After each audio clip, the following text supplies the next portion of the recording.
பாண்டிய நகர மக்கள் அனைவருக்கும் வணக்கம். மதுரை பாண்டிய நகரமாக இருந்து மதுரையாக மாறிச்சு. அப்படிப்பட்ட பாண்டிய மன்னர்கள் பார்த்திங்கன்னா தமிழ்நாட்டில் நிறைய கோவில்கள் கட்டினாங்க. மதுரையை சுற்றி பல மாவட்டங்கள்லையுமே சிவன் கோவில்கள் நிறைய கட்டியிருந்தாங்க. அப்படி நம்ம போன கோவில் தான் நம்ம சிவகங்கை மாவட்டம் பிரான்மலைக்கு போயிருக்கோம். இந்த பிரான்மலை ரொம்ப ஒரு விசித்திரமான ஒரு மலைன்னு கூட சொல்லலாம். கீழே இந்து கோவில், மேலே பார்த்திங்கன்னா ஒரு இஸ்லாமியருக்கு சொந்தமான ஒரு கோவில் இருக்குது. இந்த பிரான்மலையிலையுமே பார்த்திங்கன்னா சிவன் கோவில் ஒரு அதிசயமான கோவில்னு கூட சொல்லலாம். சிவன் திருமண கோலத்தில் காட்சியளிக்கிறார் இங்கே. ஆனால் இந்த கோவிலில் எல்லாருமே மேக்ஸிமம் கீழே சிவன், மேலே எல்லாத்துலேயுமே மேலே ஒரு சிவன் இருக்கார். திருமண கோலத்தில் எல்லாத்தையுமே பார்த்துருப்பாங்க.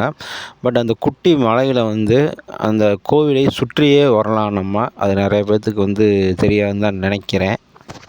அந்த மலையில் கோவில் அமைந்திருக்கும். அந்த கோவிலை நம்ம மலை வழியாக சுற்றி வரலாம். அப்படி நம்ம சுற்றி வந்தப்போ பார்த்திங்கன்னா ஒரு நந்தி சிலை பின்னாடி இருந்தது.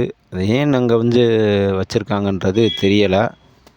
மலையை சுற்றி பார்க்கலாம்னு சொல்லிட்டு அந்த கோவிலை சுற்றி நம்ம வந்தோம். புதர் மண்டி தான் நிறையா இருக்குது, நிறையா செடிகள் இருக்குது. அப்புறம் நெருஞ்சி முள்ளுன்னு சொல்லக்கூடிய அந்த சின்ன சின்ன முள்ளுகள்லாம் இருக்குது. ஸோ போகிறவங்க பார்த்து போயிட்டு வாங்க.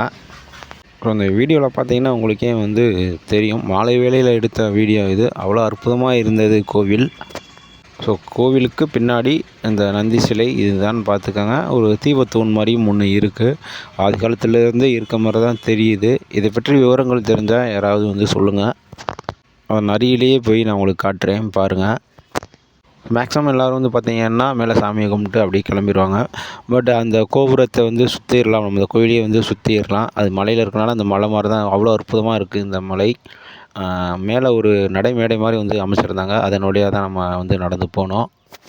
ஸோ நீங்களும் பிரான்மலை கோயிலுக்கு போய் தரிசித்திருந்தால், நம்ம வீடியோ பிடிச்சிருந்தால் கமெண்ட் பாக்ஸில் கமெண்ட் பண்ணுங்கள். மீண்டும் மற்றும் ஒரு நல்ல வீடியோவில் நான் உங்களை சந்திக்கிறேன். நன்றி.